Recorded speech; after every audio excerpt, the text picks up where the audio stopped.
Speaker साहब, simple सवाल है जो शगुफ्ता जुमानी साहिबा ने पूछा है कि आपकी पाकिस्तान की जो प्रोडक्ट्स हैं, चाहे वो उसमें बासमती राइस है या पाकिस्तान या जैसे पिंक सॉल्ट है या हमारी सिंधी अजरक है या सर कप्तान चप्पल है, जो पाकिस्तान की सर प्रोडक्ट्स हैं उसके ऊपर सर रॉयल्टी कोई और मुल्क क्यों लगता है?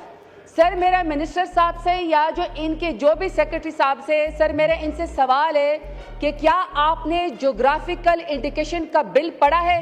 सर जो पिछली दफ़ा हमारी हुकूमत में हमने पास करवाया था और पाकिस्तान इसकी वजह से पूरी दुनिया में अपने प्रोडक्ट्स की रॉयल्टी ले सकता है। ये हर साल सर ये जो लिस्ट है ये अपग्रेड होती है, उसके ऊपर इन्होंने कितना काम किया है? सर दूसरा सवाल है कि सर ये जो आपके ट्रेड अताशी होते हैं जो आपकी हर एम्बेसी के अंदर काम करते हैं, सर ये डॉलर में पाकिस्तान से तनख्वाह लेते हैं। सर मेरा इनसे सवाल है कि इन्होंने पाकिस्तान की प्रोडक्ट्स के लिए कौन सी नई मंडी ढूंढी है और हम इनको डॉलर्स के अंदर क्यों पे करते हैं? Thank you sir. जी इख्तियार बेग साहब और सप्लीमेंट्री फिर एक ही दफ़ा जुल्फ़िकार साहब ये इकट्ठे जवाब दे दीजिएगा प्लीज़। ये बहुत सारे नाम हैं तो हम सबको मौका देना चाह रहे हैं। जी इख्तियार बेग साहब का mic. Praised by me in writing. It's a very serious issue.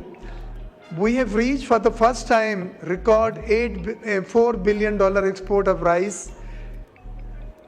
and this is because India has banned the export of rice from India because of short crop, and that's our exporter has encashed the benefit very wisely.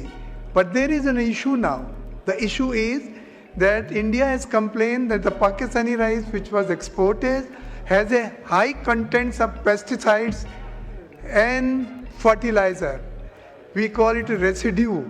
They say high contents of harmful residue.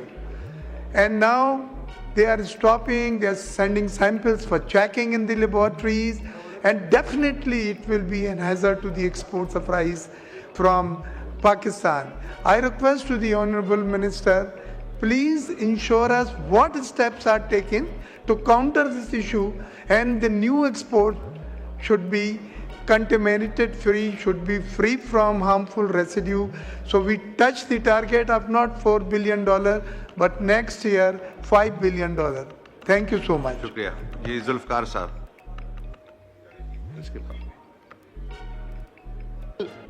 दोस्त ने जो question किया है इसमें दो चीज़ें हैं जी। एक तो ये है कि एक MEP का मसला था, इंडिया ने जो था MEP को हटा दिया था, हमने भी अब MEP को इसमें ना हमने ख़त्म कर दिया है।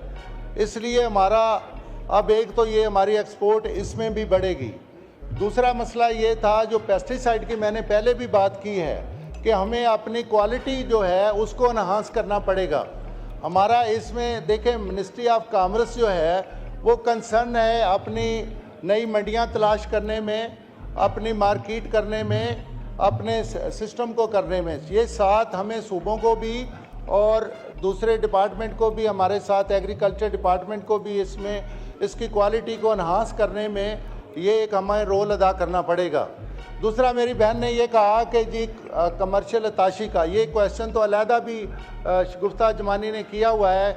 इस पे एक पूरा डिटेल हमारा 20 क्वेश्चन जो है उसका बड़ा डिटेल ये जवाब आया हुआ है, जिस पे प्राइम मिनिस्टर साहब ने इसमें एक बड़ा उनके सिलेक्शन का, उनकी मॉनिटरिंग का और उनका एक पूरा क्राइटेरिया दिया हुआ है। वो अगर वो पढ़ लें, अगर उसमें कोई क्वेश्चन फिर भी रहता हो तो हम उस पर हाजिर हैं।